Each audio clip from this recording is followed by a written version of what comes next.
Bismillahirrahmanirrahim.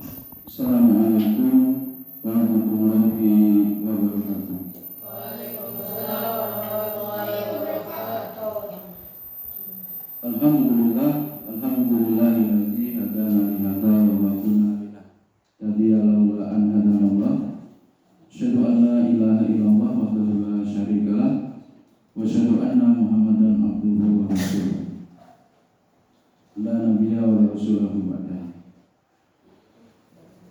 Puji syukur marilah kita panjatkan kehadirat Allah Subhanahu wa taala atas segala curahan nikmat dan karunia-Nya. Alhamdulillah pada pagi hari ini kita dimampukan oleh Allah untuk kembali bermajelis ilmu yang pada kesempatan Jumat Barokah, Jumat Berkah tanggal 9 September pagi ini kita akan mempelajari manajemen pendidikan Islam.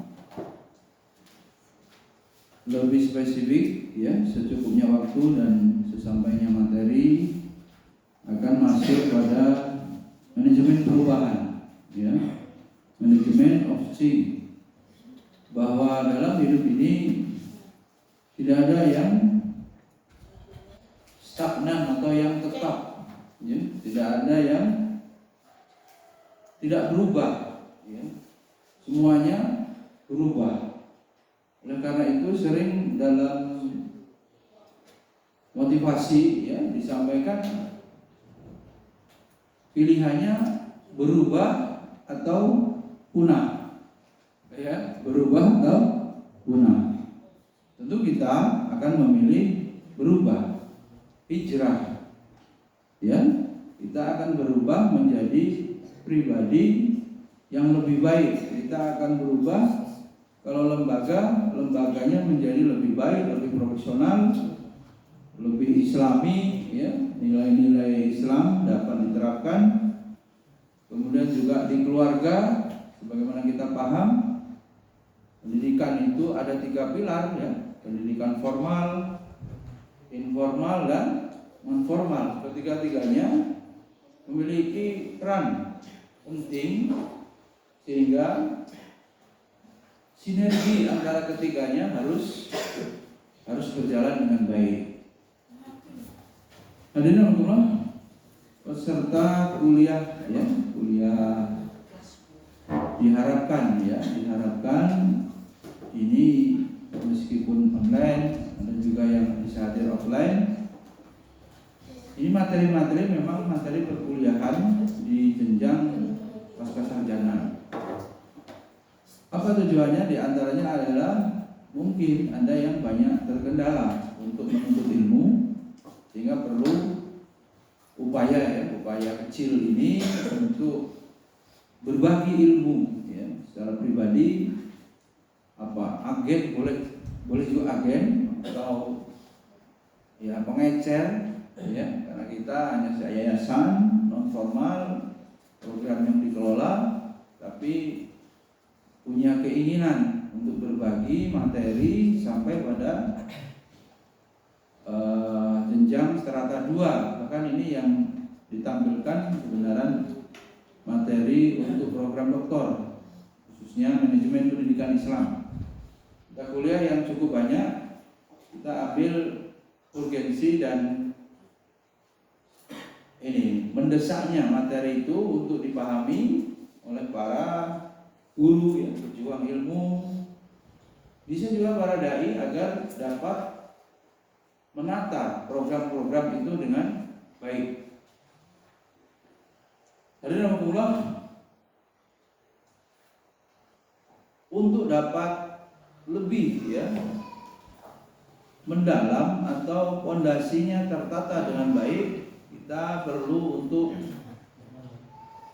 mengkaji ya konsep dulu ya, konsep manajemen pendidikan Islam ala Rasulullah. Ini ada buku yang relevan untuk kita kaji, mendasari ya materi manajemen of change ini didasari dengan manajemen pendidikan ala Rasul, atau kita akan bahas dulu ya, karena materi slide ini sangat panjang, tidak bisa beberapa pertemuan sesampainya waktu dari itu.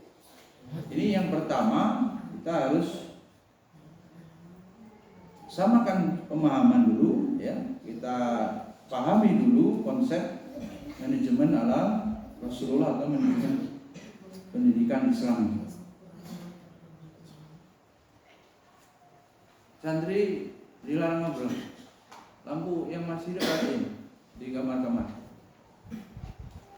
Bagi itu kuenya.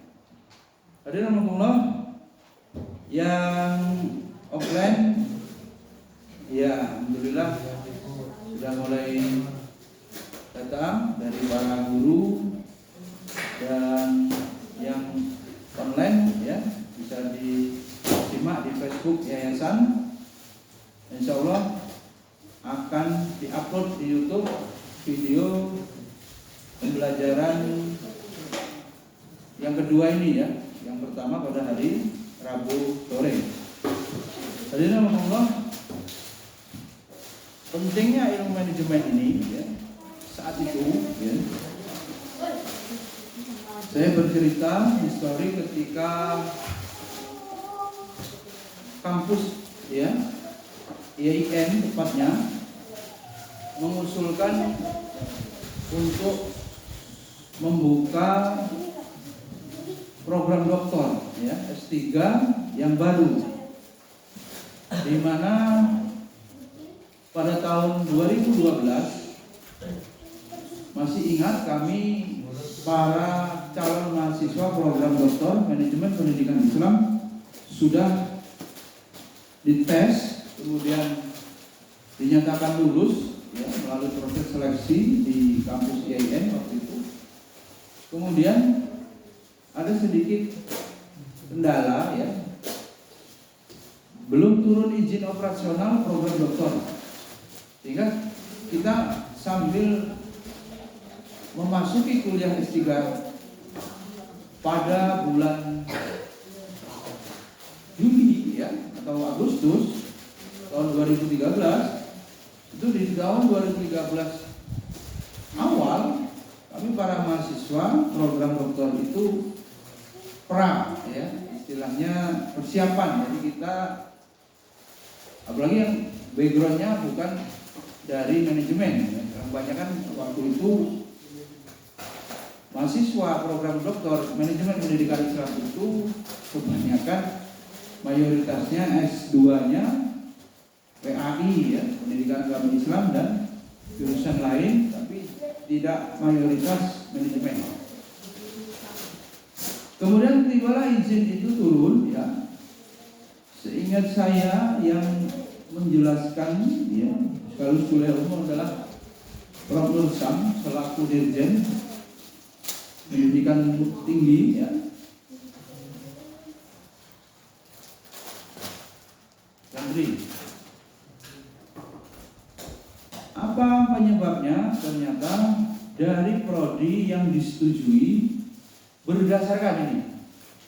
berdasarkan riset dari Kementerian Agama bahwa di antara faktor ya, lemah atau tertinggalnya lembaga pendidikan Islam atau umat Islam di antaranya kurang menguasai manajemen gitu ya. Apa tadi masalahnya Abi Jabri? Apa masalahnya Abi Jabri di kita di Indonesia tahun 2013 sudah diteliti ya, kita bisa jadi dalam perspektif sekolah Saverus lebih unggul dari sekolah Islam, ya kan? Apapun ormasnya, naungan afiliasinya, apa sekolah Ma'arif atau sekolah Muhammadiyah, secara umum ada yang kalah dengan sekolah-sekolah Saverus. Itu juga disampaikan oleh Prof. Ahmad Tafsir dalam hasil riset beliau. Di antaranya maka untuk program manajemen pendidikan Islam tingkat doktor yang diberikan izin untuk diselenggarakan di Indonesia ini di UIN, pertama UIN Malang, kakak tua kan ya, cerita-cerita tahun itu sudah berdiri lebih dulu.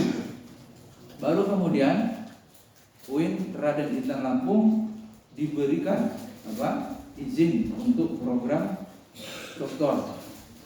Sehingga saya juga waktu itu yang diusulkan itu program jurusannya PAI juga, S3 Pendidikan Agama Islam.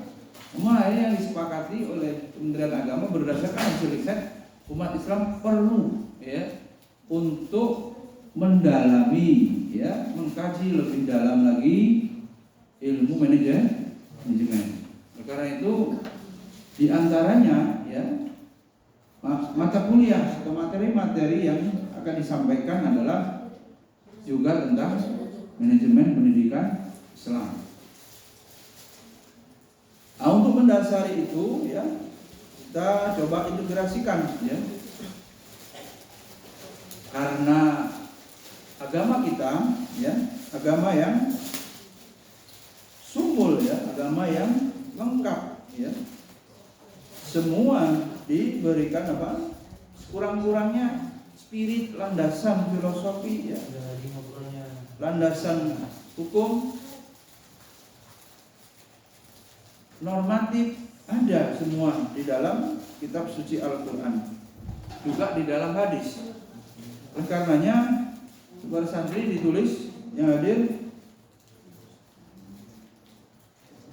dasarnya kita mempelajari manajemen ini juga berangkat dari firman Allah surat Al-Ahzab. Ya, surat Al-Ahzab ayat 21. Surat Al-Ahzab itu surat ke-33. Alhamdulillah minasyaitonirrajim. Laqad kana lakum fi Rasulillahi uswatun hasanatun liman kana yarjullaha wal yaumil akhir wa dzakarallaha katsiran. Dalam pendidikan ya, payah kalau tidak ada contoh ya, contoh manusia berkarakter. Contohnya konsep pendidikan karakter. Siapa manusia yang paling berkarakter di situ?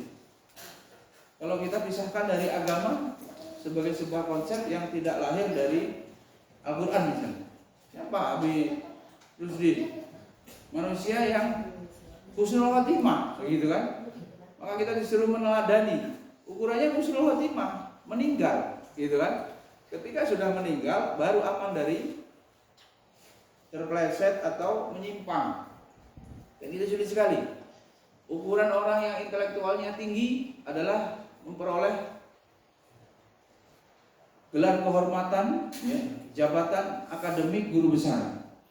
Tapi ironis, guru besar itu sebelum meninggal atau masih aktif menjabat, akhirnya tergelincir. Urusannya ya urusan KKN. Bahkan ada urusan ini susila ya, ada urusan juga masalah moral, masalah syahwat ya, menghamili dan seterusnya. Itu dari level intelektual ya, ahli ilmu atau ilmuwan ya. Ada yang dalam bidang umum juga ada, dijumpai juga yang di lembaga pendidikan tinggi Islam. Kasus-kasus begitu. Ironi, harusnya yang menjadi uswah justru melakukan seperti itu dalam penegakan hukum ya. Seorang yang kita tahu sebagai polisinya polisi, ketuanya kepalanya malah yang melakukan pembunuhan, kriminal dan seterusnya. Yang harus menjadi penegak hukum malah mengawasi, menegakkan hukum, malah dia yang melanggar hukum. Kita bingung. Semuanya produk siapa? Produk pendidikan. Tidak ada mereka yang tidak kuliah. Bahwa pendidikan khusus sesuai dengan ya, apakah itu di militer, apakah itu di perguruan tinggi. Ya. Semuanya hasil dari pendidikan. Maka waktu itu diskusi pendidikan karakter itu yang mau dicontoh karakter siapa? Kalau tidak dikembalikan kepada yang husnul khotimah tadi.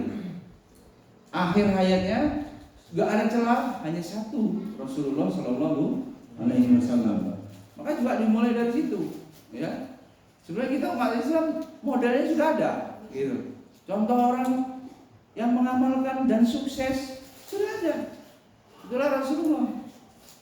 Jadi kalau berdakwah bawa kepada Rasul, bukan kepada dirinya. Penceramahnya sangat mungkin punya aib, hanya Allah tutupi. Tapi dalam rangka takzim, dalam rangka bersama-sama berjamaah, nah itu memang menjadi lebih kompak, lebih mudah kalau ada guru, ya, ada ustadz yang membimbing. Tapi dalam konteks pribadi yang mungkin ya ada celah. Dulu kan ramai tahun 2000-an A'agim digemari. Kemudian mengamalkan poligami, emak-emak tidak mau lagi mengambil ilmunya, nggak mau dengar ceramahnya. Itu sebagai contoh. Padahal itu bukan dosa loh ya. Hanya orang yang tidak suka saja fitnah begitu. Wong tidak dosa kok jadi masalah. Apalagi kalau seorang guru ustadz ada pernah dia sebagai manusia tersilap. Bahkan kalau mau selamat ya ikuti orang-orang yang sudah meninggal itu. Ya. Berdakwah bukan untuk diri guru, diri ustadz, untuk dakwah ilallah, untuk kembalikan kepada agama yang diseru itu ke sana. Maka di kuliah manajemen perguruan manajemen ini pun kita kembali bagaimana manajemen Rasulullah SAW dalam memimpin sebagai kepala agama, kepala pemerintahan, kepala keluarga. Kesuksesan terbukti kita bisa menikmati Islam ya sekarang ini karena perjuangan beliau. Hadirin Allah, Rasulullah akhlaknya adalah Al-Quran. Kalau kita mau kaji satu persatu dalam konteks manajemen, juga Rasulullah ya ahlinya, ya ahli manajemen. Dalam sebuah hadis juga disebutkan Allah telah mengutus aku sebagai mualliman. Sebagai apa? Guru. Nah gurunya ini karena di ayat tadi sungguh setelah ada pada diri Rasulullah itu suri tauladan, ini semuanya. Suri tauladan ada pada diri Rasul, termasuk ya kalau kita paham ya termasuk dalam bidang manajemen. Jadi kompetensi Rasulullah itu pengetahuan beliau itu sangat luas dan mendalam. Ya, manusia paling sempurna. Disebutkan dalam buku ini ilmu agama, ilmu psikologi, ilmu sosial, ilmu ekonomi, politik, hukum dan budaya Rasulullah punyai. Ya kitanya nggak mengenal, nggak mau menelaah secara mendalam. Ya, udah cukup Allah ya termasuk mukjizat diutusnya Rasul dengan Al-Quran sebagai mukjizatnya. Apa yang kurang dari Nabi kita? Nggak ada. Ya, ini kitanya yang mendengar dari orientalis yang negatif. Rasulullah tukang nikah, memburu syahwat, yang begitu-begitu. Itu kan kerjaan orang orientalis. Bahkan kita perlu kenali nabimu, ya, Michael Hart, seorang profesor astronomi, fisika dan sejarah sains yang menulis apa? Ya ini 100 apa? Ya, the 100 ya ranking of the most influential person in history. Di orang paling berpengaruh sepanjang sejarah kehidupan manusia, terutama sekarang. Ternyata dari 100 itu urutan pertama siapa? Nabi kita Muhammad Sallallahu Alaihi Wasallam. Barangkali berpahami, beruntung ya. Sekuatnya cerna materi ini. Walaupun baru SD kelas berapa ini? 6, 5 paling kecil. SMP kelas 7 ya, kelas 9. Ini nanti pada akhirnya antum sudah memimpin, ya, jadi pemimpin umat, materi-materi ini akan Allah munculkan. Kalau antum jujur, ikhlas menuntut ilmu, ya, secara tidak langsung, ya, nggak sengaja, bisa keluar sendiri, ya. Maka adab belajar diterapkan. Kalau disuruh tulis, ya, itu nanti Allah memberikan keberkahan. Yang sulit di kita adalah keberkahan ilmu. Kalau transfer ilmu sangat mudah. Pakai WA, kirim semua materi, ya. Buku bisa dibeli, download, ya. Tetapi bagaimana memperoleh ilmu yang barokah itu sulit. Harus adabnya didahulukan baru ilmu. Apa? Lutfi, apabila kita beradab, kita akan mudah memperoleh ilmu. Itu udah syarat. Seberapa tinggi adab antum, di situ akan berbanding hasilnya sesuai dengan adab. Itu gambarannya bagaimana Rasulullah, ya, kita harus bangga, ya. Kita harus lebih dari berterima kasih, ya. Allah mengutus Nabi. Coba tadi di awal saya sampaikan ada kegiatan, praktek dan seterusnya atau ilmu, tapi nggak ada gurunya, gimana? Nggak ada yang membersamai jadi contoh, nggak ada qudwahnya. Jadi sesuatu itu akan mudah apabila ada yang memberi contoh, itu sudah pasti otomatis. Akal sehat kita sepakat apapun. Nah, kita sudah diberikan Allah telah mengutus Nabi kita mana? Ya, persoalannya seberapa kita mengenal Nabi. Sebagai pilar usul salah satu 3 landasan utama dalam berislam itu ma'rifatullah. Yang kedua apa? Ma'rifatullah Rasul. Yang ketiga, ngaji di saya, ma'rifatul dinul Islam. Mungkin diulang-ulang di pondok sana, ya. Talimnya di pondok Rukyah itu, ya. Ingat tuh aja. Yang pelajarannya nggak banyak, ya. Tahfiz, taklim akidah, gitu. Apa yang tulis? Ini yang pokok-pokok, ya. Ada kitabnya usul salasah, 3 landasan. Ma'rifatullah, ma'rifatul Rasul, ma'rifatul dinul Islam. Itu bisa kita selipkan dalam kuliah akidah atau Islamic worldview, ya, di antaranya adalah masalah akidah. Hadirin rahimakumullah, kalau secara umum, ya, para peserta yang beragam ini, ada yang sudah selesai S2, ada yang selesai S1, berbagai jurusan, pastinya memahami dasar-dasar, ya, manajemen, ya. Manajemen itu apa artinya? To manage, yang artinya mengatur, ya, nanti, ya, mengatur, ya. Apakah ada di dalam Al-Quran perintah mengatur? Nah, makanya kita kembalikan dulu. Berarti kalau ada, Allah nyuruh kita mengatur, kan gitu. Kalau nanti dari Rasul, berarti Rasul memang nyuruh kita mengatur. Berarti begitu kalau filosofinya, ya, yang tafsir Abi Rusdi, aslinya orang Islam harus jadi apa? Pemimpin. Itu mengatur, pemimpin, bukan jadi follower bawahan. Jadi orang Islam harus leadership, harus punya kepemimpinan, ya, harus jadi pemimpin, punya ilmu kepemimpinan. Itu juga bagian dari kuliah kita, ada materi-materi tentang kepemimpinan. Itu sampai jam 12 saya susun semalam, itu banyak, nggak akan selesai bertahun-tahun. Sampai selesai program dokter ini cukup itu materi, ya. Sebatas kemampuan saya menjelaskan.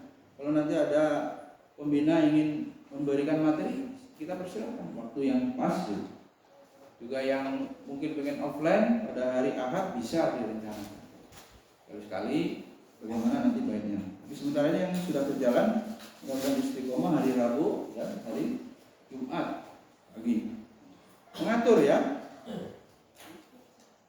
Manajemen itu artinya mengatur.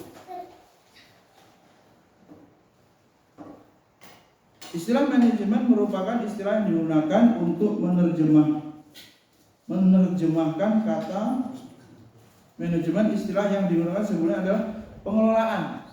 Dulu istilahnya juga, atau bisa juga orang memaknainya ya pengelolaan, menata gitu. Ya. Jadi banyaklah biasa kalau dalam pendapat ya, pendapat itu beragam. Terus kurang-kurangnya kita paham kalau manajemen itu maknanya mengatur. Juga teori-teori cabangnya ya, itu nanti juga banyak ya. Yang paling masyhur itu biasanya Josh Terry, R. Terry, itu POAK, itu sangat familiar ya, walaupun ada pendapat lain. The Lianggi itu planning, ini decision making. Kalau Josh Terry planning, organizing, actuating, and controlling, POAK. Henry Fayol ada juga banyak ya, planning, organizing, commanding, coordinating, and controlling. Tapi yang paling gampang ya, karena di dalam actuating itu nanti ada commanding ya. Kalau yang Terry ini lebih familiar ya, POAK itu. Apa bilang planning, organizing, ini nggak ngantuk nih, actuating, and controlling. Kalau manajemen Islam itu lebih diringkas lagi, sering saya sampaikan. Bagaimana Abi Haddad terakhir di briefing persiapan mengajar? Niat, lupa ya. Habis niat apa? Mujahadah ini di dalamnya luas nanti. Apa ikhtiarnya? Bentuk. Nah, usahanya itu, program-programnya, staffingnya ya di situ. Usahanya sebagai pemimpin. Ini kan pemimpin. Dia merencanakan siapa mengerjakan apa. Direct man on direct place. Idza usdal amru ila ghairihi ahliha fantadiri sa'ah. Apabila urusan tidak serahkan kepada ahlinya, tunggu anjuran. Ya. Artinya apa? Gagal program. Ya. Maka memilih. Kualitas orang sama enggak sama. Worldview-nya harus jelas. Ini orang ini muyul pramuka senangannya ini. Iya kan? Itu bagian kebahagiaan gitu. Ambil senangannya apa ini? Kori, itu kan. Nah, kalau nggak kori, tilawah, derita gitu. Walaupun dia harus bermalam-malam, berlelah-lelah, rapat, menyiapkan program. Tugas manajer atau leader tahu itu, membaca. Iqra itu luas, yang nampak dan yang tidak nampak dibaca. Maknanya apa? Keahlian. Kita harus menjadi pemimpin karena ayat memerintahkan itu. Ya, nanti ketemu ya. Itu ya, agar nanti bisa masuk ke ini materi manajemen perubahan. Materinya banyak betul. Prof. Mas'ud Said ya. Nah, konsep dasarnya ya untuk manajemen Islam ini ya sebagai fondasi di dalam buku manajemen Rasul ini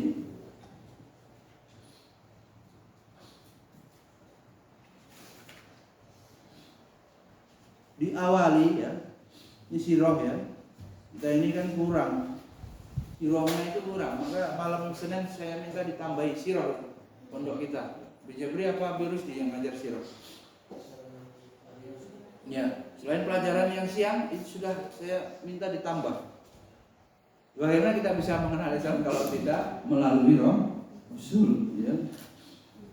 Dari pembentukan pribadi Rasul ya. Bagaimana kesuksesan Rasulullah memimpin? Rasulullah memimpin apa waktu kecil? Andre? Apa pendidikan dari Allah yang diberikan kepada Rasul ketika masih kecil? Mimpin kambing. Payah nggak kambing itu punya akal nggak? Punyanya otak. Maka manusia ini dari secara etika ya dirubah ya dari bahimiah gitu ya, hewani itu biar kepada adab Islami gitu. Karena potensi itu besar. Nah Rasulullah ini langsung ya praktek loh ya, itu nggak teori-teori saja, langsung praktek. Nah, ini berarti pendidikan ini mana?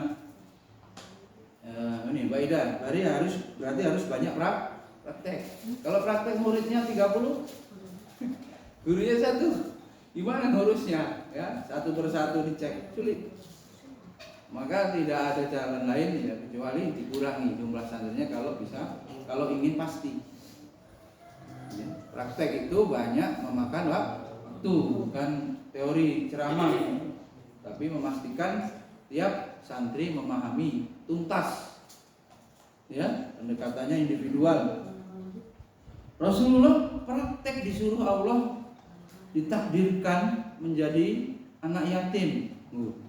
Anak yatim banyak yang sukses dibandingin ini yang punya orang tua lengkap, manja, apa namanya biasanya, santai gitu, orang tua saya sudah punya harta banyak, sultan lah ya, sultan panjang, udah nggak habis 7 turunan, saya bilang turunan ke-8 gitu, ya habis juga lah. Ya. Jadi masih belum kuliah S2 ini, masih mogok ini. Ya sudah, ini memang materi S2 ya. Dan kita peradabannya peradaban ilmu, bukan peradaban gelar ya. Bukan peradaban yang orientasinya sekedar jas atau isi apa bungkus. Tapi harus juga isi. Sehingga upaya untuk ya mengadakan perkuliahan yang penting, segmen khusus, materi khusus yang tidak banyak dijumpai di masjid-masjid. Rasulullah menggembala kambing itu menunjukkan Rasulullah memiliki sejak kecil jiwa kepemimpinan, leadership pribadi, self leadership. Bahkan Rasulullah sudah berhasil memimpin diri sendiri. Kalau kita bahas musuh kita itu siapa yang utama? Diri kita sendiri, ya, diri kita sendiri. Rasulullah sudah berhasil, ya, diri kita sendiri, dan terjemahannya ego kalau bahasa psikologi, hawa nafsu bahasa Quran, ya, bahasa Jawanya apa? Maunya gitu, apa? Ngotot, gitu. Orang ini susah betul kalau nggak punya ilmu itu, angel, nggak ketemu kita mau ngomongin apa itu susah. Ya, ada pakai hawa nafsu. Kesuksesan seorang tidak akan lengkap tanpa memiliki kompetensi ini. Rasulullah nggak mungkin. Ya. Jadi keberhasilan kepemimpinan Rasulullah di bidang pendidikan tidak lepas dari kemampuan beliau sebagai pertama memimpin diri sendiri. Kalau otot perut telah menarik otot mata sehingga hari-harinya naum daiman, tidur terus, jelas produktivitas dalam hidupnya rendah sekali, atau sampai pada wilayah status kaslan, apa itu, malas, ya kan, ajzi, lemah. Allahumma ini a'udzubika minal ajzi wal kasali, lemah, nggak punya himmah, apa namanya, semangat. Dengan segala ujian yang ada ini pesimis terus, ya. Pasti gagal dalam hidup, ya. Rasulullah optimis, Rasulullah memiliki kemampuan memimpin diri sendiri. Saya baca buku Emotional Quotient, kecerdasan itu dan spiritual quotient itu muaranya kita itu apa? Kuat gitu ya. Mental baja, kalau kita lagi futur bisa kita segera obati diri sendiri. Makomnya gitu. Ya, tahu saya ini lagi apa, kalau Bima gabut, gimana mau batin gabut, lagi futur, lagi males, masuk pada sistem mencari solusi supaya terus apa stabil semangatnya. Dalam apa saja, bekerja bisa futur, beribadah futur, ya.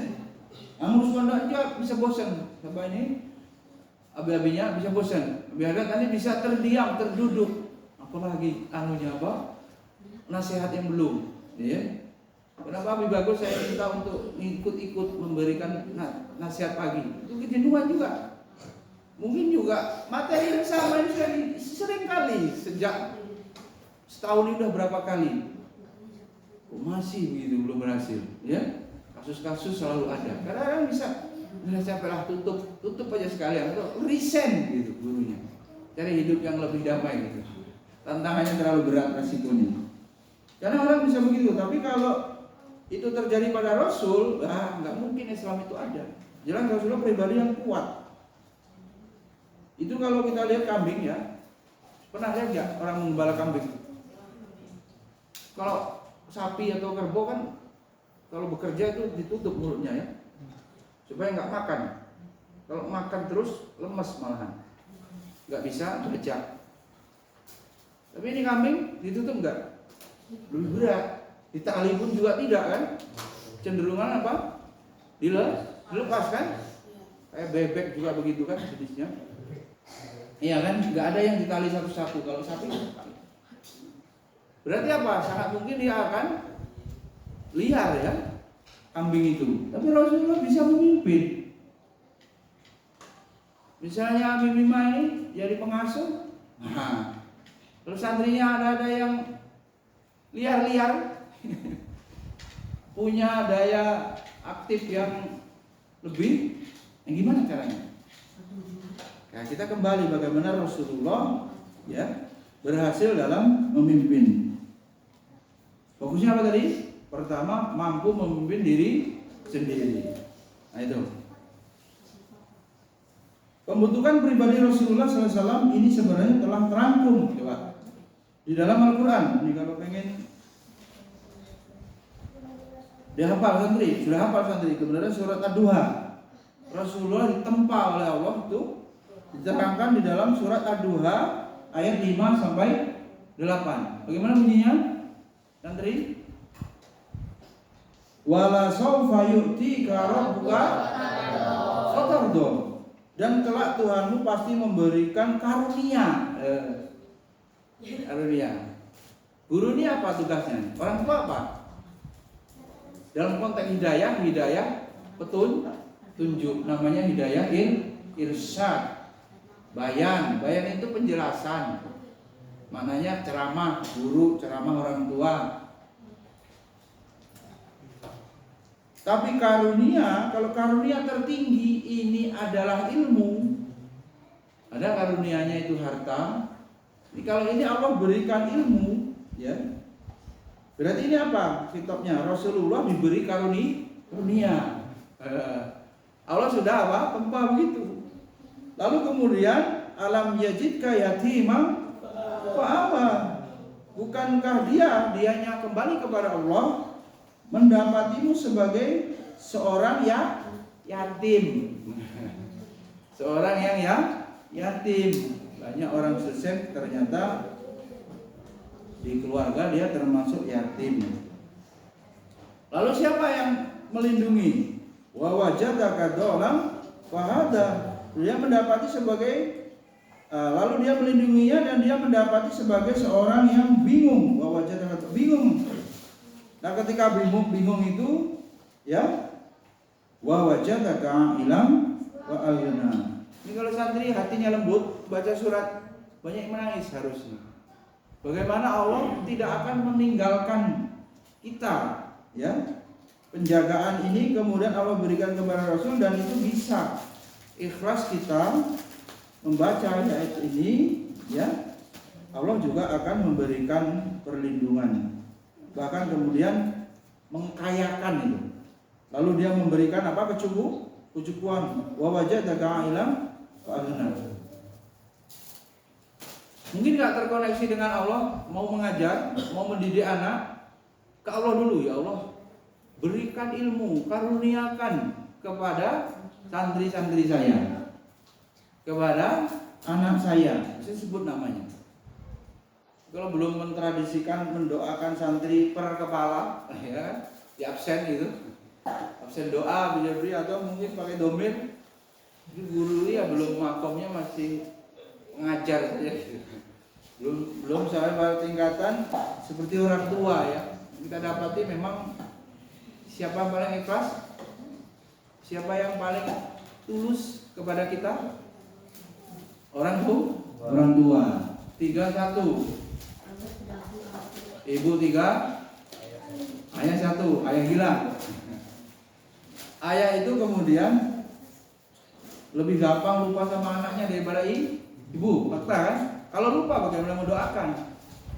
Paling gampang gitu kan? Kalau broken home, ayahnya gampang betul untuk kemudian menikah dan punya anak lagi, lupa dengan anak yang lama. Kalau ibu nggak akan. Ya. Jadi kalau pendidikan ini sinergi, ya harus sinergi guru di sekolah dan orang tua di rumah sekaligus tokoh masyarakat pendidikan non formal yang ada di sekitar lingkungan itu harus dilaksanakan. Ini belum dimulai slide-nya, ini sudah dibaca-baca ya, silakan. Ya. Tapi ini dasarnya dulu, ya. Sehingga pribadi apa ya? Orang yang termanage bahasanya. Gimana Mbak Ida? Pribadi yang disiplin substansi, adab. Pribadi yang karakter-karakter yang ditulis sebagai syarat seorang bekerja itu ya, harus jujur, disiplin, tanggung jawab, apalagi empati ya. Itu ini Nabi punya semua gitu. Kalau yang masyhur gimana? Nanti kapan bisa dibahas? Sidik, amanah, fatonah, tabligh. Itu masih bisa di breakdown lagi di istilah-istilah karakter yang mau dikembangkan. Dan Rasulullah sudah punya semua itu. Nah kalau guru, ustadz itu berusaha ya, makomnya kita sekuat-kuatnya untuk meneladani, mencontoh sikap ya, adab, akhlak, rasul. Berarti ada ruang guru kita mungkin punya kelemahan. Tapi sekurang-kurangnya dia sedang menunjukkan komitmen gitu. Tapi kalau diulang-ulang sholat berjamaah ketinggalan, nah itu nggak jelas komitmennya. Bagaimana dia cinta kepada Allah? Bohong. Karena Allah memanggilnya tidak datang, atau datangnya telat, ya, nggak berbalas itu seruan Allah itu, nggak dibalasnya. Udah cukup apa belum pengantarnya? Kalau ayat manajemen, A'udzubillahi minasyaitonirrajim. Ya ayyuhalladzina amanu khudhu hidrakum fanfiru subatin aw infiru jami'an. Allah berfirman dalam surat An-Nisa ayat 71, hai orang-orang yang beriman, bersiap siagalah kamu. Ngapa ini? Dan maju. Berkelompok-kelompok atau majulah bersama-sama. Apa maknanya? Mengatur. Walaupun dalam konteks perang, ya. Ini berarti apa? Allah memerintahkan orang beriman, kitabnya, hai orang-orang beriman. Siap-siap, khudhu hidrakum fanfiru. Siap-siap. Berlarilah kamu, maju. Wah, Allah nyuruh gitu. Kalau kita ini peperangan di Indonesia nggak ada damai, berarti perang tertinggi apa? Virus D. Perang melawan hawa nafsu. Nah, bagaimana itu? Musuh abadi, ya, diri sendiri. Di dalamnya hawa nafsu, di dalamnya ada setan eksternal. Gimana maksudnya? Setan eksternal. Minal jin nanti wanas. Eksternalnya dua loh. Ada dari golongan jin, ada dari golongan manusia. Itu nggak bisa diruqyah. Yang disebut dengan jin korin,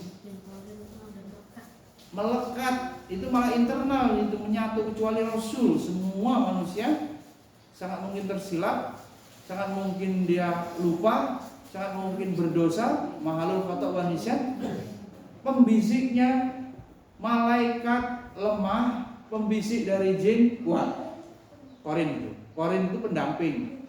Semua manusia ditetapkan punya pendamping dari kalangan jin dan dari kalangan malaikat. Ditambah yang eksternal, kalau kesurupan itu eksternal tuh virus ini. Tambahan jin masuk, mana deh? Yang diruqyah yang bisa yang itu. Kalau jin qarinnya tidak bisa diruqyah, dia hanya bisa diikat, dilemahkan bahasanya dengan zikir. Itu yang skripsi virus itu.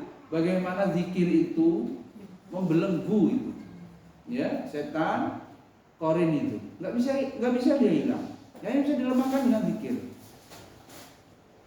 Hingga orangnya nanti menjadi orang yang selamat dari godaan-godaan itu, disebut sebagai orang apa? Mukhlasin di Quran itu, ya, betul-betul yang mengikhlaskan diri gitu. Ila min ibadakallaha mukhlasin, yang selamat itu. Inna nafsa la'amaratun bisu, sesungguhnya nafsu itu nyuruh. Ini dari nafsu ini nyuruh berbuat buruk, nyuruh korupsi gitu, nyuruh terlambat, nyuruh ngasal ngoreksi gitu, guru itu tembak ya. Iya, hati itu. Maka harus mengenal diri, ya. Mau jadi manusia nggak kenal, ada nafsu nggak kenal, kolbu nggak tahu sebagai raja. Nggak ada pelajarannya kecuali kita masukkan kurikulum tazkiyatun nafs. Baru ada pembahasannya.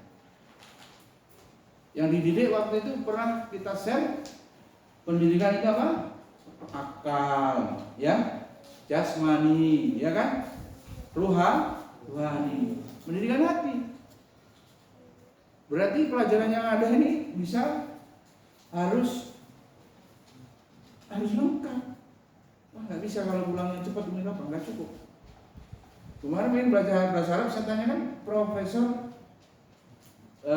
dari Unila, Prof. Hajar Her Pratiwi, MPD, memulai mengajarkan bahasa seperti yang saya share itu 4 tahun, bahasa asing itu. Kalau dia tidak diajari ngomong, makanya bersekolah itu kelemahannya Syukuri mungkin ngomongnya cuma sama ibunya kalau anaknya baru 1. Dia nanti kosakatanya sedikit. Ini Mbak Ida ya, guru TK ya, bahwa dia kalau banyak itu kalau bahaya ya kita 10 itu lah. Kan kadang dia pas belajar 5 satu guru. Kalau pas bersama-sama sholat bisa 10 kalau TK saja. Kalau digabung ya seadanya bisa 30-40. Itu ketemu dia dapat perbendaharaan kosakata. Harapannya bahasa Indonesia ini sudah tuntas. Biar kalau masuk bahasa asing. Mulainya 4 tahun, sifatnya pengenalan, pengulangan. Tidak kayak sudah dewasa menghafal ini enggak. Dia dengar sendiri saja sudah bisa. Itu yang terjadi pada Fikri yang 2,5 tahun bisa bahasa Inggris. Itu dengan media tentunya, ibunya mungkin nggak ngomong Inggris ya, tapi mungkin apa yang ditonton. Tahapannya begitu ya. Kita mulai ya pendidikan itu, ya. Dari mulai masih mau lagi ayatnya juga yang mengarahkan untuk mimpin, planning. Wa aidu lahum mastata'tum min quwwah wa min ribatil khair turhibuna bihi aduwwa wa aduwakum wa akharina min dunihim la ta'lamu nahum wa hu ya'lamuhum wa ma tunfiqu min syai'in fi sabilillah yuwaffa ilaikum wa antum la tuzlamun. Surat Al-Anfal ayat 60. Itu juga ayat manajemen. Dan siapkanlah untuk menghadapi mereka dengan kekuatan apa saja. I'dad, gitu ya, persiapan. Diperintah apa? Merencanakan, ya, membuat program. Kemudian apa yang kamu sanggupi dan dari kuda-kuda yang ditambat untuk berperang. Dan persiapan itu kamu menggentarkan musuh Allah dan musuhmu dan orang-orang selain mereka yang kamu tidak mengetahuinya, sedang Allah mengetahui. Ya, sedang Allah mengetahui. Apa saja yang kamu nafkahkan pada jalan Allah, niscaya akan dibalasi dengan cukup padamu dan kamu tidak akan dianiaya. Baik, nanti kita lanjutkan supaya bisa nanti maknanya mungkin pekan depan. Slide ini masih berlanjut karena ini sangat panjang. Dasar-dasarnya dirasa cukup agar bisa berbagi supaya tidak jenuh. Manajemen of change, perubahan. Seperti yang saya sampaikan, rasa ingin berbagi, ya. Mungkin karena beasiswa itu dari uang zakat, jadi gak ada salahnya kalau kemudian ya berbagi, ya. Nah, mendapatkannya bukan dengan beli, ya, karena ini merubah worldview, ya, worldview, cara pandang terhadap menyekolahkan anak atau kuliah, gitu ya. Jangan sampai paham industri, ya. Paham apa? Industri itu kan selalu berpikir apa? Manajemen ini diawali dari industri. Ini yang perlu kita hati-hati. Semuanya profit pada akhirnya akan diarahkan supaya untung. Nah, ada diskusi-diskusi yang mengarah pada menganggap pendidikan ini investasi, ya, worldview-nya. Kalau investasi bagaimana maknanya, Mbak Ana? Berharap apa? Pada waktunya nanti untung secara materi, gitu. Itu sering itu dipromosiin apa? Ya, asuransi, ya. Asuransi apa? Pendidikan. Dijelaskan ini untuk investasi terbaik, Pak, untuk keamanan biaya pendidikan anak Bapak sehingga nanti sukses. Sebab biaya pendidikan mahal, investasi yang tidak pernah merugi dengan menyekolahkan anak. Walaupun biayanya mahal, nanti anak kita juga punya pekerjaan yang apa? Yang enak, uangnya kembali. Nah, ini poinnya. Padahal amal tidak boleh begitu. Worldview Islam itu perjuangan. Membiayai anak itu bagian dari menafkahi, di dalam membayar sekolah itu bagian pahala besar bagi ayahnya yang bekerja atau dibantu ibunya. Gimana cara pandangnya Bihadat? Jadi perjuangan. Perintah agama menuntut ilmu itu hukumnya wajib, membiayainya wajib juga, pahalanya pahala wajib, gitu. Bukan sekedar sunnah-sunnah, bukan himbauan, gitu. Thalabul ilmi fardhatun 'ala kulli muslim. Dan jangan, apalagi kalau kita sholat kok ngarep keuntungan, termasuk kan sudah dikritik bersedekah pancingan, ya, worldview-nya supaya nanti utangnya lunas, supaya nanti dapat 700 cash di dunia, kan beruat. Adabnya hatinya ikhlas, dilupa-lupain itu amalnya. Bayarin anak itu dilupa-lupain juga, wong Allah juga yang nyiapin duitnya, ya. Itu, ya. Ini cara pandangnya. Coba jangan ngobrol sendiri. Cara pandangnya menyekolahkan anak adalah ibadah perjuangan. Jangan mengharap anaknya kan begini nanti, ini mahasiswa sudah sampai S1, nanti nganggur, rugi orang tua, habis banyak dari bayi udah pondok mungkin, ya. Lebih zaman sekarang pondok kecil-kecil ada, ya. Mungkin dari 10 tahun ini sudah ada yang mondok. Berapa kalau dihitung biayanya? Oh, hangus semua pahala itu. Masalah nih niat, masalah cara pandang yang keliru. Atau banding-bandingin, ini sekolah gratis, sekolah itu bayar. Enggak ada sekolah gratis, yang bayar itu pajak negara. Pajak rakyat dikelola negara untuk bayar guru di sekolah negara. Sebenarnya bayar juga, ya. Enggak ada, enggak mungkin, ya. Itu, ya, worldview-nya. Sekolahkan anak itu bukan bisnis, ya. Nanti jadi apa saja profesinya. Yang pertama jadi orang soleh solihah, mungkin diturunkan banyak, ya. Ada bertakwa, ada apa? Beradab, ya. Ini soleh dibukas soleh solihah, jadi orang baik, orang beradab, ya. Tambahannya apa? Tambahannya secara kebutuhan dakwah anak kita harus jadi guru seperti Nabi profesinya sebagai apa? Pendakwah. Yang ketiga berarti apa? Sesuai dengan keahlian. Keahlian apa? Keahlian sesuai dengan bakat minat.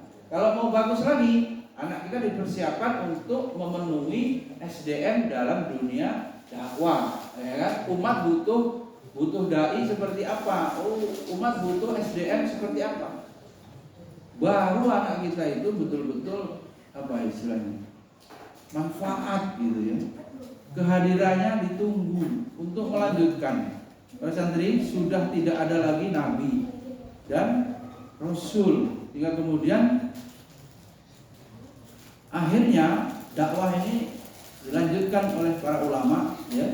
Al ulama warasatul anbiya. Nah, siapa yang ambil bagian itu sebagai pemegang tongkat estafet dakwah? Alhamdulillah, ini apa cara pandang tentang anak ya, anak rezeki, anak karunia. Saya ini puluhan tahun juga masih menjumpai orang yang berobat itu minta didoakan supaya punya anak. Gitu. Berarti anak itu apa? Karunia.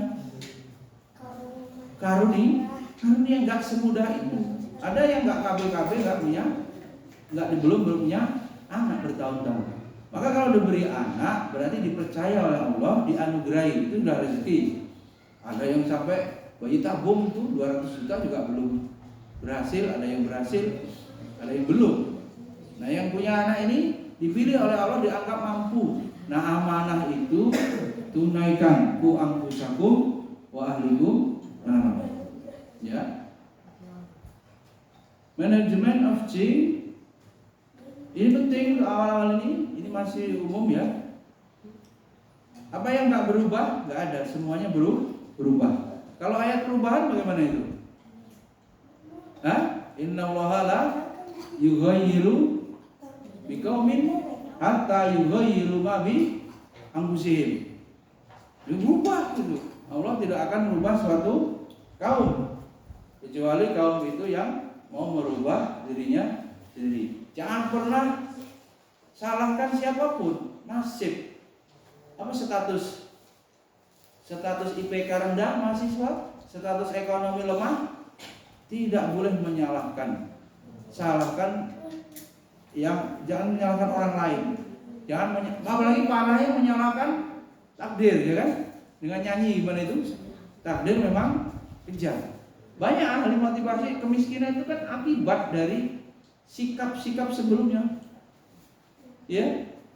Termasuk kejahilan. Kenapa saya umur 30 tahun masih ilmunya kalau dikasih angka itu masih 6, masih 7, belum sampai 8. Jadi karena kita nggak belajar.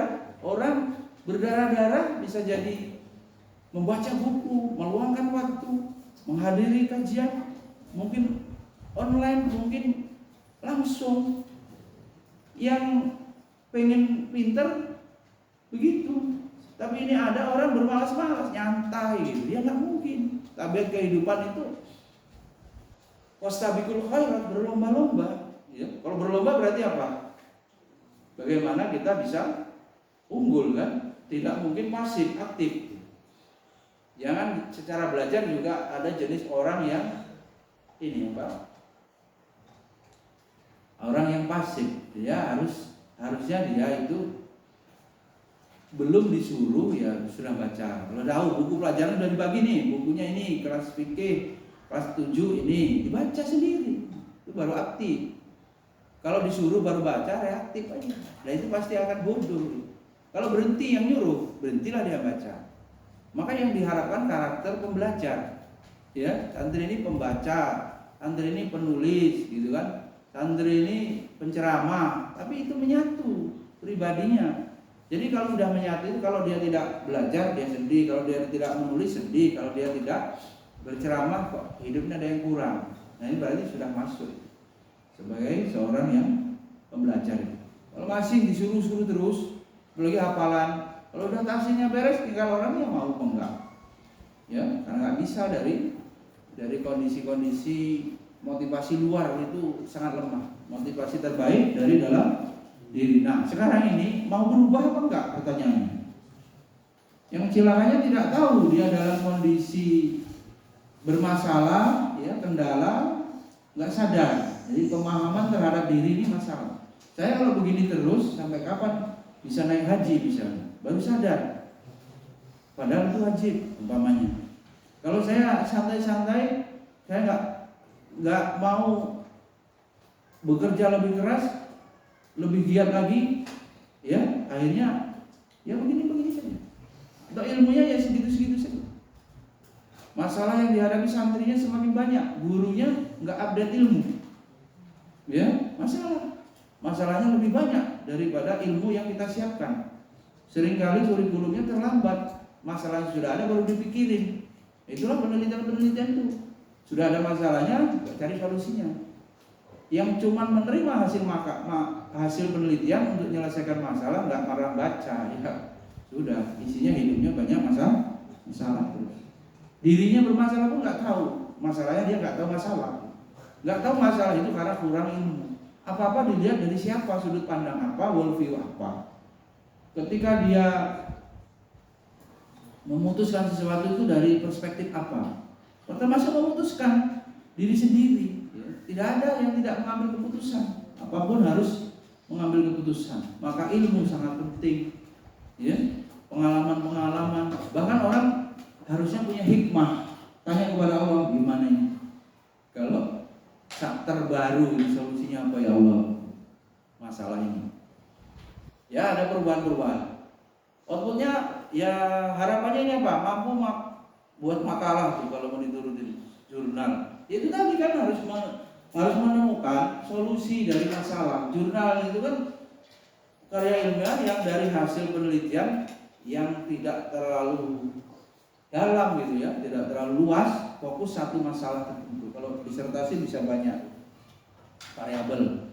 Ini satu tuntas. Jangan jurnal begitu, skripsi nggak jadi gimana? Ini skripsi banyak yang dibuatin orang. Siapa punya info itu? Banyak lah, ya. Yang kuliah 25 juta beres itu kan skripsinya dibuatin. Ada yang tua-tua, alasan kampusnya ini apa? Sudah tua, non reguler, sudah ekstensi lah zaman dulu. Jadi itu ada semacam dimaklumi, dibuatin. Aduh, nggak bisa. Untuk apa dia? Nggak standar, ya. Nggak apa-apa, jelek hasilnya. Mungkin solusinya standar untuk kelas yang tua-tua itu tidak. Kalau nilai mungkin cukup 65 gitu, cukup aja lah. Nggak usah baik banget atau baik sekali.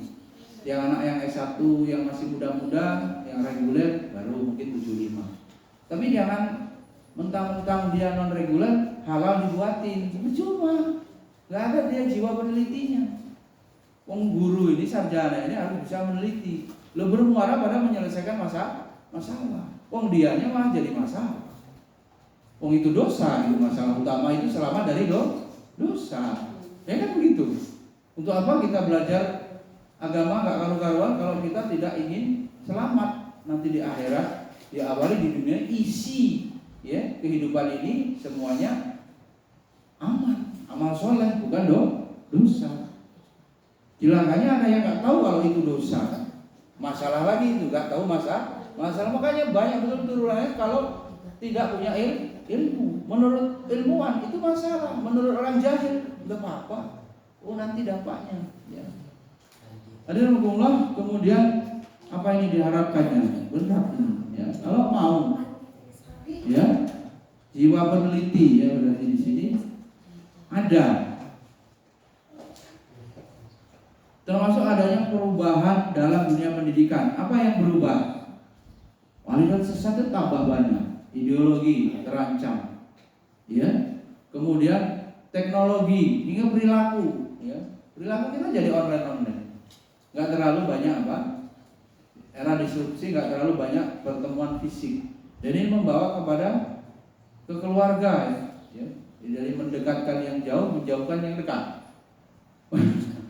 Antar kamar, ya. Sisi efisiensi ada sisi negatifnya begitu, efisiensi, ya waktu, efisiensi. Apanya dulu itu sudah capek buat kue ya, lucu ya, kuenya satu meja yang datang cuman video call, anaknya, keluarganya, lebaran cuman video call, jajannya apa ini pahalanya berkurang ya, karena lebih utama silaturahmi tatap muka langsung. Nah itu juga merubah ya.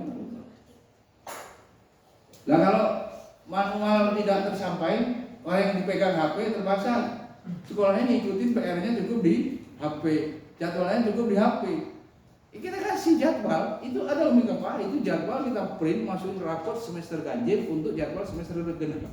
Dibalikkanlah rapot itu masih jadwalnya nggak diambil, nggak dibaca, nggak ditempel di rumah. Itu anunya apa sisi kalau sudah biasa online.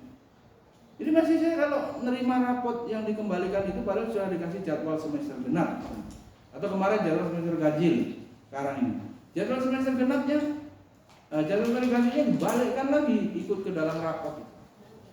Berarti untuk apa maksudnya dibagi, ditempel? Tapi enggak sampai ke sana. Di grup mungkin nunggu di grup. Begitulah contohnya. Hadirin Allah, ini berat ya bagian pertama pengertian change and management of change, pengertian perubahan dan manajemen perubahan, ya.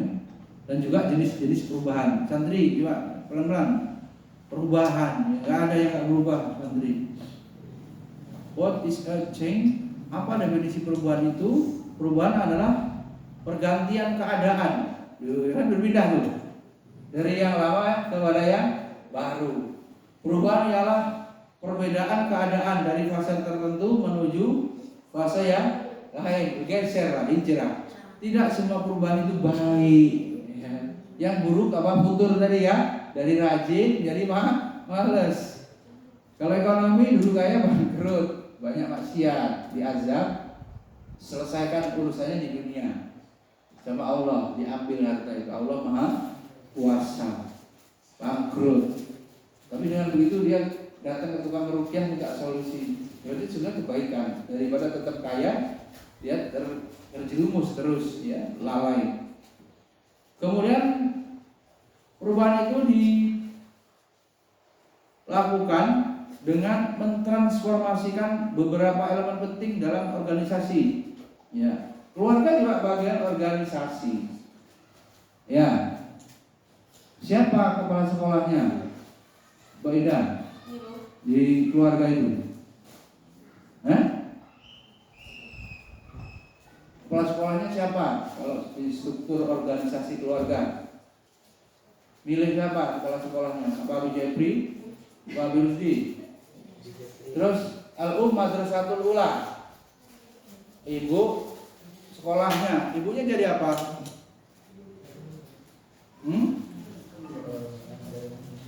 Ibunya jadi gurunya. Kalau bapak nggak punya ilmu kepala sekolah, kan kepala sekolah lebih pintar dari guru kan harusnya. Itu logikanya kan dia yang pemimpin guru, kan gitu. Nah sekarang bapaknya kalau kebalik-balik, dan ini bahaya, ini harus perhatikan. Mendidik anak laki-laki dan anak perempuan harus berbeda. Ya. Tempanya harus lebih keras, ya, lebih berat anak laki-laki karena tanggung jawabnya berat. Semua menjadi tanggungan dia. Ya istrinya, ya anaknya, ya adiknya kalau dia anak tua. Ya, organisasi keluarga, kalau keluarga nggak bermasalah, keluarga Islami, anaknya nggak banyak masalah, apa? Gitu ya. Yang broken selalu banyak masalah. Kalau tupoksinya, tugas pokok fungsi peran hak kewajibannya nggak dilaksanakan dengan tepat, ya masalah.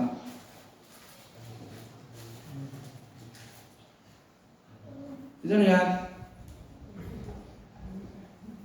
perubahan perlu ya dilakukan. Sehingga merubah cara berpikir orang. Nah ini shifting paradigm, cara pandang orang, merubah prosedur organisasi. Ya. bergantinya alat-alat dan segala macam hal yang tujuannya untuk merubah hasil kerja.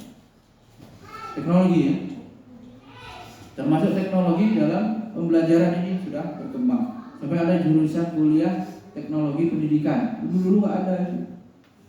Dulu maksudnya sekitar tahun 2000-an dulu. 2010-an mulai. Perubahan yang dimaksud dalam konteks ini ialah perubahan yang dilakukan dengan sengaja. Nah ini sadar berubahnya itu, ya, terstruktur bahkan. Terstruktur itu ya mulai dari tahapan apa? Kalau agim gimana? Ibda sering kan?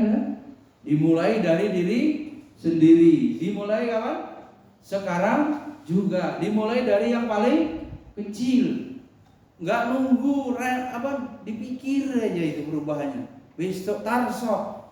Nggak selesai, nggak ada. Nggak terjadi perubahan itu. Tarsok.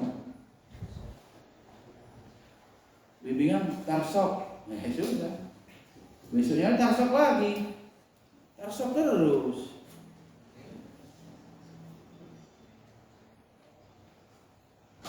Kemudian perubahan yang dilakukan di sengaja tersebut dan dilakukan dari atas ke bawah ini. Makanya kalau suaminya nggak bisa kepemimpinan, yo kebalik-balik.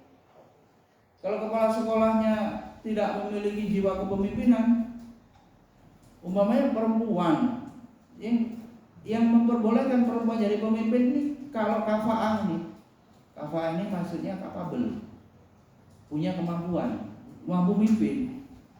Kalau mungkin dicoba jadi wali kelas, guru akhwat, ustazah, aman tuh santri nilai kan ada ukurannya kan, ada bagus, hafalan naik gitu kan, nilai akademik, nilai bagus.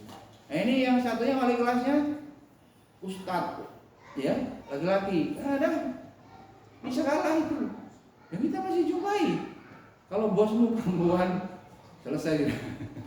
Guyonannya itu kan banyak yang kemudian perempuan, ya.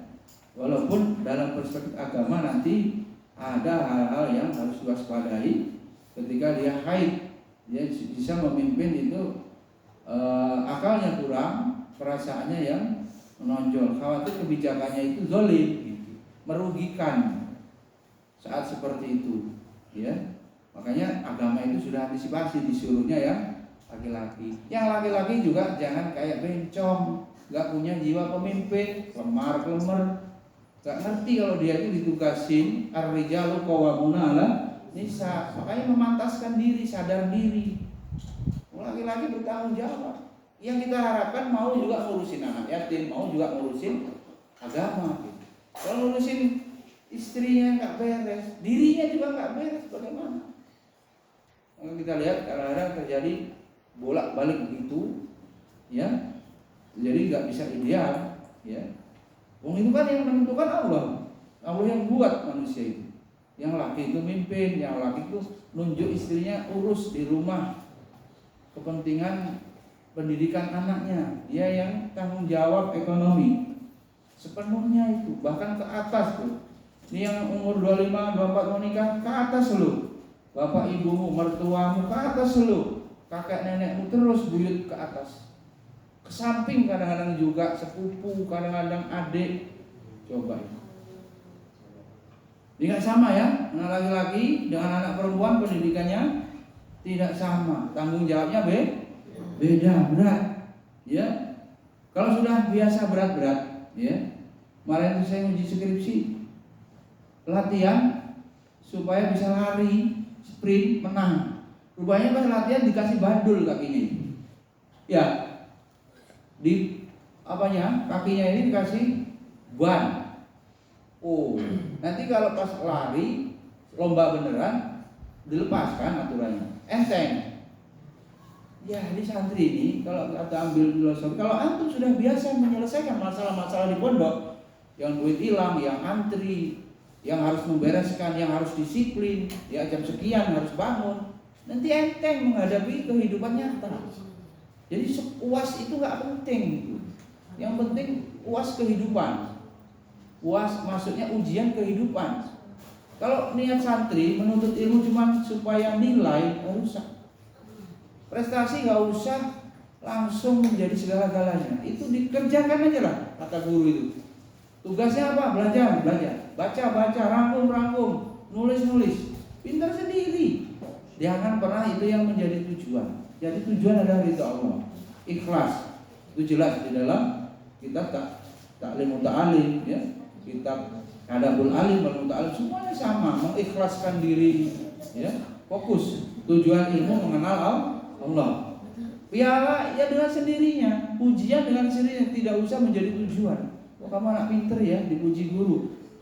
Kalau guru banyak muji, gurunya ridho. Biasanya kalau gurunya ridho, santrinya pinter. Karena ridho guru sebagai syarat keberhasilan. Yang masih bandel-bandel buat santri, buat gurunya jengkel, oh hati-hati itu hilang. Walaupun sudah ada yang nggak terima ya, di sini nggak diridhoi lagi sama Umi Ida. Akhirnya pindah pondok, di sana juga nanti pindah pondok buat jengkel gurunya nggak diridhoi juga, mau kemana lagi? Ada yang paham begitu, tapi ngeles, ya. Kenapa sudah nggak diridhoi? Ya kamu ini berhenti nakalnya, pasti diridhoi. Gitu. Bukan mau pindah sekolahnya, di sana buat masalah nggak diridhoi lagi. Ada juga itu, ya. Mengadu ke saya itu sudah tidak diridhoi lagi sama Umi Ida, katanya. Ada ngakal-ngakalin ya. Bukannya dia berpikir supaya diridhoi itu bagaimana meraihnya, nah, malah menuntut gurunya ya, dilaporin ke kepala sekolah suruh gurunya meridhoi gitu kalian. Ngakal-ngakalin ya.